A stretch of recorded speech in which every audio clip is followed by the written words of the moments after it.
Josh Hill. I'm doing music and audio technology, and the title of my dissertation is an investigation into whether a transfer function or set of transfer functions can be used to accurately reproduce the bone conduction component for all human voices. Okay, so when you hear your voice in a recording, it sounds quite unfamiliar at first, and the reason for that is there's an absence of bone conducted sound in the recording, which is usually present when you hear yourself speak. When you speak, your vocal cords send your skull into vibration and your ears pick that up as sound.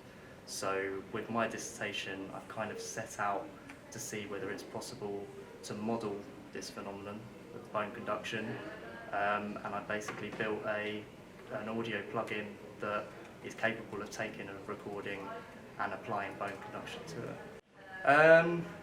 I think the main thing I found from the literature review was that there are many different factors that affect bone conduction between individuals. So many, in fact, that it was very hard to model bone conduction for everyone. Things like skull size, thickness. In fact, there's not even complete agreement on everything that contributes to bone conduction. So that was probably the most interesting thing I learned, and it definitely made it difficult to try and achieve what I wanted to do. Right, so I started off recording both my voice and my skull vibrations using to record the voice I used a Shure SM57 microphone, and to record my skull vibrations I attached a piezoelectric transducer to my skull here, and I basically soldered the wires from the transducer onto an XLR and plugged it straight into my sound card. The SM57 went into the other input on the sound card, and I basically recorded both signals simultaneously at the same time. I spoke a number of different phonemes and recorded them into Cubase. I basically then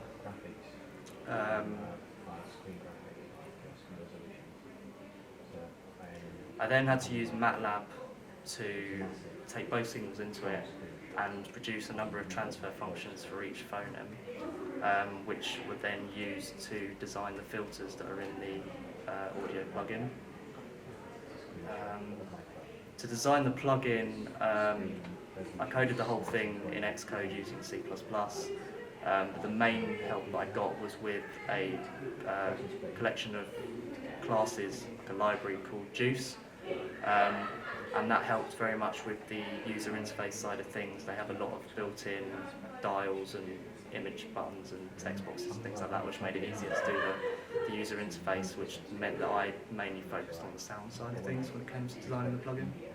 Give them a question now. So, theoretically, if you take a voice recording and you applied the bone conduction component to that voice recording, in theory it should sound like how you hear yourself. So when it came to testing, I got 15 participants to take part. They all had to read out a passage from a novel, just a short paragraph, and I recorded that using a microphone.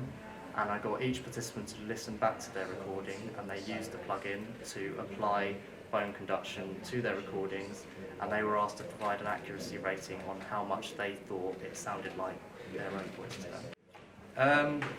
So yeah, my dissertation was aiming to prove whether a transfer function on its own or a set of transfer functions could accurately reproduce the bone conduction component, i.e. it could make everyone's voices sound a lot more how they hear themselves in their head. My conclusion was pretty much that a single transfer function probably won't be capable of this, purely because there are just too many factors that contribute to bone conduction. So it's just too different between individuals. But a set of transfer functions much more likely to be capable of this. Probably not with 100% accuracy, but my testing showed that everyone found at least one transfer function to massively improve or make it sound a lot more like how they hear themselves. Favourite thing about the dissertation is what I had to learn from it. I hadn't done any audio plugin development before, so that was something that I had to learn from scratch. It also massively improved on my digital signal processing skills. I had to learn a lot about convolution and filtering, especially for real-time applications, but it's what I want to do after university, so it was good to learn.